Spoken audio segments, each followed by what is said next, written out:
નમસ્કાર મિત્રો, એડીટી ગુજરાતી અમારી ચેનલમાં તમારું સ્વાગત છે। મિત્રો, દેશ અને દુનિયાની તમામ તાજા ખબર જાણવા માટે અમારી યુટ્યુબ ચેનલને સબસ્ક્રાઇબ કરી લેજો। બિહારમાં વીજળી પડતા 21ના મોત। કાનપુરમાં ગંગામાં પૂર જેવી સ્થિતિ, અનેક વિસ્તારોમાં પાણીમાં ગરકાવ।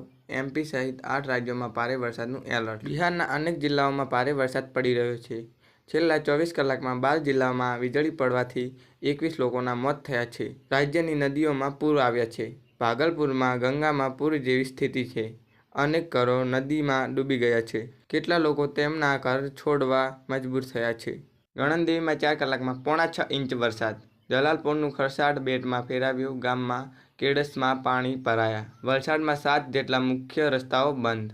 હવામાન વિભાગ દ્વારા દક્ષિણ ગુજરાતમાં ઓરેન્જ એલર્ટ જાહેર કરવામાં આવ્યું હતું, જેને પગલે મેઘરાજા દક્ષિણ ગુજરાતમાં ભૂક્કા બોલાવી રહ્યો છે। નવસારી, વલસાડ સહિતમાં ધોધમાર વરસાદ વરસ્યો છે। ગણનદેવીમાં તો 4 કલાકમાં ધોધમાર 5.5 ઇંચ વરસાદ ખાબક્યો હતો, જેથી જ્યાં જુઓ ત્યાં પાણી જ જોવા મળી રહ્યું છે। તેમજ જલાલપોરનું ખરસાડ ગામમાં તો બેટમાં ફેરવાયું છે। ગામના મુખ્ય રસ્તા ઉપર નદીઓ વહેવા લાગી છે। જ્યારે વલસાડમાં આજે ધોધમાર 4 ઇંચ વરસાદ ખાબક્યા છે, જેથી અનેક રસ્તાઓ બંધ થયા છે। બીજી તરફ આજે સવારે 6 વાગ્યા બપોરના 12 વાગ્યા સુધીમાં રાજ્યના 48 તાલુકામાં વરસાદ નોંધાયો છે।